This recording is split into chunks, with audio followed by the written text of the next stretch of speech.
Correct time fan check வணக்கம். ஒரு சில கிரிக்கெட் அப்டேட்டோட வந்திருக்கேன். எல்லாமே கொஞ்சம் கஷ்டமான அப்டேட்ஸாக தான் இருந்துட்டு இருக்கு. ஒரு சில நல்ல அப்டேட்டும் இருக்கு. என்ன ஏது அப்படிங்கிறத பார்க்கலாம். ஃபர்ஸ்ட் டைம் சேனலுக்கு வரீங்கன்னா மறக்காம சப்ஸ்கிரைப் பண்ணி சப்போர்ட் பண்ணுங்க. அப்போ அப்டேட் எல்லாமே உங்களுக்கு வந்து சேரும். சரி வாங்க வீடியோக்குள்ள போடும். ஸோ நம்ம இந்த மாதிரி என்டர்டைன்மெண்ட் விஷயங்கள்லாம் பேசிட்டு இருக்கும்போது இன்னொரு பக்கம் நம்மளுடைய டீம் பயங்கரமாக ஃபைட் பண்ணிட்டு இருக்காங்க. ஸோ இந்தியன் ஆர்மிக்கு நம்மளுடைய 100% சப்போர்ட்டை கொடுக்க மட்டும்தான் முடியும். அங்கே நேரில் போக முடியாட்டியும் இங்கிருந்து அவங்க ஜெயிக்கிறதுக்காக நம்ம ப்ரேயர்ஸ் அப்படிங்கிறத பண்ணிக்கலாம். ஸோ இதை தொடர்ந்து கிரிக்கெட் அப்டேட் டே 2 வித்தவுட் ஐபிஎல் அப்படிங்கிறத சொல்லி ஆகணும். ஏதோ கொஞ்சம் டிஃப்ரெண்ட்டாக இருக்குங்க. கிட்டத்தட்ட ஒரு 2 மாதமாக ஃபுல் அண்ட் ஃபுல் அந்த ஐபிஎல் அப்டேட்ஸ் பற்றியே பேசிட்டு ஸோ ஐபிஎல் இல்லாதது வருத்தம் தான். பட் இருந்தாலும் நாட்டுக்காக அப்படிங்கிறதுல ஒரு நல்ல விஷயம். இருப்பினும் இருக்கக்கூடிய பிளேயர்ஸ் எல்லாமே கொஞ்சம் கொஞ்சமாக அவங்க ஊருக்கு திரும்பிட்டு இருக்காங்க. ஸோ நிறைய டீம்லேருந்து போயிட்டு இருக்காங்க. ஆர்சிபி அது மட்டும் இல்லாமல் டெல்லி கேபிட்டல்ஸ் அண்ட் பஞ்சாப் அவங்க வந்துட்டு தனி ரயில் மூலிமா வந்து சேர்ந்துட்டாங்க. அவங்களும் கிளம்ப போகிறாங்கன்னு சொல்லியிருக்காங்க. இந்த மாதிரி சுச்சுவேஷனில் அவங்களுக்கு ஒரு பதட்டம் இருக்கும். அவங்களுடைய ஃபேமிலி சைடில் இருந்தும் ப்ரெஷர் வந்துட்டு இருக்கும். அது மட்டும் இல்லாமல் அவங்க கண்ட்ரி சைடில் இருந்து கூப்பிட்டு இருப்பாங்க. ஸோ விமான நிலையங்கள் வேற மூடுறாங்க அப்படிங்கிற அப்டேட்னால ஸோ ஆல்மோஸ்ட் இப்போவே கிளம்பிட்டு இருக்காங்க. ஸோ சிஎஸ்கேவில் டெவால் பிரேவிஸ் கிளம்பிட்டாரு. அதுதான் இப்போ வந்திருக்க update. Of course Chennai super Kings இன்னும் 2 மேட்ச் விளையாண்டதுக்கு அப்புறம் தான் போவார். அந்த சுச்சுவேஷனில் தான் இருந்தாங்க.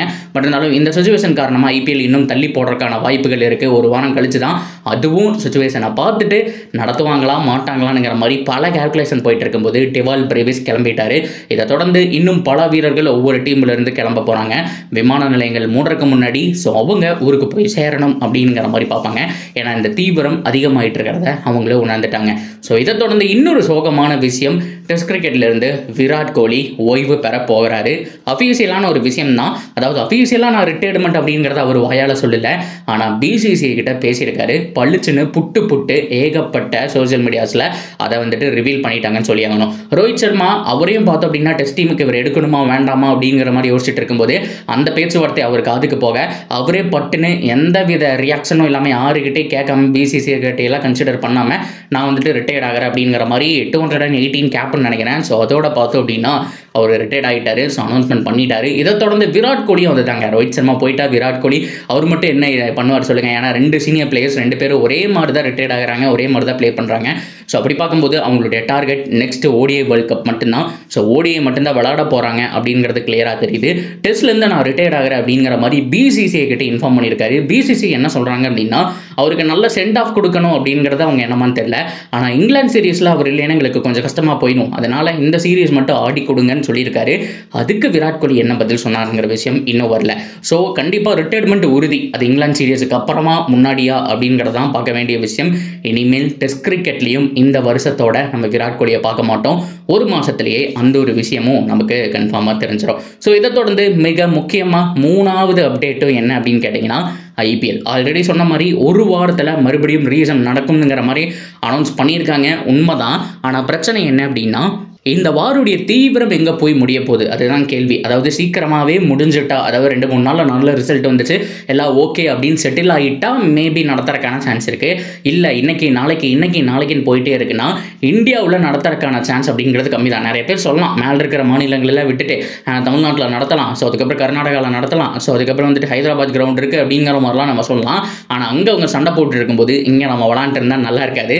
அதை நம்ம நினைக்கிறோமோ இல்லையோ கண்டிப்பாக கவர்மெண்ட் அதை நினச்சே ஆகும். ஸோ கண்டிப்பாக இந்தியா இங்கே விளாட்றதுக்கான சான்ஸ் ரொம்ப கம்மி. இந்த சூழ்நிலை அமைதியாகி இதெல்லாம் கேன்சல் ஆனால் மட்டுமே இங்கே விளாடுவாங்க. அப்படி இல்லைன்னா வெளியில் எங்கேயாவது கிரவுண்டு பார்ப்பாங்க, சவுத் ஆஃப்ரிக்கா இல்லைன்னா அதர் கிரவுண்டு. இதுக்கு நடுவில் 4வது அப்டேட் என்ன அப்படின்னா இங்கிலாந்து டீம், அதாவது இசிபி இங்கிலாந்து கிரிக்கெட் போர்டு இருக்காங்க இல்லையா, அவங்க வந்துட்டு ஆஃபர் பண்ணியிருக்காங்க. உங்களுக்கு வேணும்னா இங்கே வந்து நடத்துக்கங்க, எங்களுக்கு தேவையான எல்லா ஃபெசிலிட்டியும் பண்ணித்தரோம். ஆனால் ரொம்ப முக்கியமாக அவங்க நாட்டில் நடக்கக்கூடிய இந்த 100 அப்படிங்கக்கூடிய போட்டியில் நடக்கிற மாதிரி கலர் ஜெர்சிஸ் எல்லாம் வச்சுருப்பாங்க. டிஃப்ரெண்டான வென்யூஸ் எல்லாம் இருக்குது. லார்ட்ஸில் ஃபைனல் நடந்தால் எப்படி இருக்குன்னு யோசிச்சு பாருங்கள். கிரிக்கெட்டின் பிறப்பிடம் அங்கே ஃபைனல் நடந்தால் செம்மையாக இருக்கும். ஆர்சிபி ஃபேன்ஸ் எல்லாம் அங்கே போய் கப்படிச்சா தான் ப்ரோ சூப்பராக இருக்குங்கிற மாதிரி கமெண்ட் எல்லாம் பண்ணிட்டு இருந்தாங்க. நானும் நோட் பண்ணிட்டு தான் இருந்தேன். எஸ் இங்கிலாந்து ஆஃபர் பண்ணியிருக்காங்க. பட் இருந்தாலுமே பிசிசியோட இப்போதைக்கு என்ன முடிவு அப்படின்னா என்னங்கிறத பார்ப்பாங்க. ஸோ அதுக்கு தகுந்த மாதிரி பிளான் வென்யூஸ் இதெல்லாமே சேஞ்ச் பண்ணுவாங்க.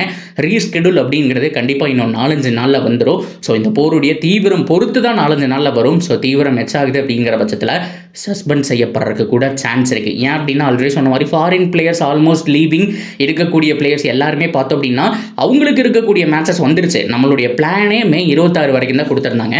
அடுத்த வாரம் சண்டே அப்படிங்கும்போது தான் இவங்க சொன்ன அந்த ஒரு வாரம் முடியுது, ஆல்மோஸ்ட் மே 18. அங்கிருந்து மீதி இருக்கக்கூடிய கேம் எல்லாம் ஒரு நாளைக்கு நீங்கள் 2 கேம் வச்சாலுமே ஒரு வாரத்துக்கு மேலே தான் மேட்சஸ் அப்படிங்கிறது போக போகுதுங்கிறது கிளியர் கட்டாக தெரியக்கூடிய ஒரு விஷயமா இருந்துட்டு இருக்கு. ஸோ இந்த சமயத்தில் ஒரு வாரத்தில் புஷ் பண்ணி பேக் டு பேக் வென்யூஸில் வச்சு அவங்க ஜெயிச்சு பிளே ஆஃப், இன்னைக்கு நைட்டு பிளே ஆஃப், நாளைக்கு நைட்டு ஃபைனல்லாம் ஃபிக்ஸ் பண்ண முடியாது. கண்டிப்பாக 1 or 2 days கேப்பும் வேணும். அப்படி பார்க்கும்போது இந்த மந்த் ஃபுல்லாமே போயிடும். இருக்கக்கூடிய பிளேயர்ஸுடைய அவைலபிலிட்டி மிஸ் ஆகும். ஸோ இதெல்லாமே கருத்தில் வச்சுக்கிட்டு தான் நெக்ஸ்ட் முடிவு எடுப்பாங்க. அஃப்கோர்ஸ் ஒரு வாரத்தில் அவங்களுடைய பிளான் அதுதான். ஆனால் எவ்வளோ பிளேயர்ஸ் இருக்க போகிறாங்க, எவ்வளோ கஷ்டமாக நடக்க போகுது அப்படிங்கிறத பார்த்தாக்கணும். இது எல்லாத்துக்குமே அந்த முற்றுப்புள்ளிங்கிறது வார் தான். இது எந்த அளவுக்கு இந்தியன் ஆர்மி பர்ஃபார்ம் பண்ணுறாங்க, ஸோ எந்த அளவுக்கு சீக்கிரம் கேன்சல் ஆகுதுங்கிறத பொறுத்து தான் அடுத்த கட்ட முடிவு. ஸோ அது வரைக்கும் இப்போதைக்கு பொறுமையாக தான் இருந்தாகணும். ஸோ இந்த ஐபிஎல் இப்போதைக்கு ஒரு 90% பாஸ் பட்டனில் இருக்குன்னு வச்சுக்கோங்களேன். ஒன்று இங்கேயே கேன்சல் ஆகணும், அப்படி இல்லைன்னா 10% கஷ்டப்பட்டு கொண்டு போயிடுவாங்க. 2ல் ஏதோ ஒன்று தான் நடக்கும். என்ன நடக்க போகுதுங்கிறத பார்க்கலாம். ஸோ நேற்று அப்டேட் வந்தப்போ சந்தோஷமாக இருந்தோம். பட் இருந்தாலுமே இன்னும் இந்த தீவிரத்தெல்லாம் பார்க்கும்போது கண்டிப்பாக ஐபிஎல்லுடைய அந்த எதிர்காலம் அப்படிங்கிறது, இந்த வருஷத்துக்கான எதிர்காலம் கொஞ்சம் கேள்விக்குறி தான். என்ன நடக்கணுங்கிறத பார்க்கலாம். இதை பற்றின உங்களுடைய கருத்துக்கள் என்ன? ஸோ மற்ற டீம் எல்லாம் பயிற்சி வீடியோ என்ன பண்ணுறாங்கன்னு சொல்லிட்டு ஒரு அப்டேட்டையும் காணோம். எந்த சோசியல் மீடியாவிலையுமே மற்ற டீம்ஸை பற்றி போடவே இல்லை. டெவால் பிரேவிஸ் மட்டும் அவர் ஊருக்கு கிளம்புறாரு அப்படிங்கிற போஸ்ட்டை வந்துட்டு நான் பார்த்தேன். ஸோ மற்றபடி இன்னும் ஒரு சில வீரர்கள் கிளம்பிட்டு இருக்கிறதா சொல்கிறாங்க. எஸ்பெஷலி சவுத் ஆப்பிரிக்கா வீரர்கள். மேபி ஜேக் ஃப்ரேசர் மெர்கோருக்கெல்லாம் பார்த்தோம் அப்படின்னா அவருடைய கண்ட்ரி அவருக்கு கிளம்புறதுக்கு ரெடி ஆகிட்டு இருக்காரு. அண்ட் ஸ்டப்ஸு சவுத் ஆப்பிரிக்கா கிளம்புறதுக்கு ரெடி ஆகிட்டு இருக்காரு, டெல்லி கேபிட்டல்ஸ் வந்துருங்கிற மாதிரி கேள்விப்பட்டேன். ஸோ இந்த மாதிரி பல விஷயங்கள் சோசியல் மீடியாவில் போயிட்டு இருக்கதே தவிர அஃபீஷியலாக பிரேவிஸ் மட்டும் இப்போதைக்கு அந்த போஸ்ட் போட்டதுனால கிளம்பிட்டாருங்கிற அப்டேட் மட்டும் வந்திருக்கு. ஸோ மற்ற அப்டேட் எல்லாம் வந்த உடனே கவர் பண்ணுறேன். இதை பற்றின உங்களுடைய ஆழமான கருத்துக்கள் என்ன அப்படிங்கிறது எல்லாத்தையும் தாராளமாக கமெண்ட் செக்ஷனில் சொல்லலாம். அண்ட் தொடர்ந்து அப்டேட்டுக்கு சேனலோட இணைஞ்சிருக்கேன். சப்ஸ்கிரைப் பண்ணி சப்போர்ட் பண்ணுங்கள்.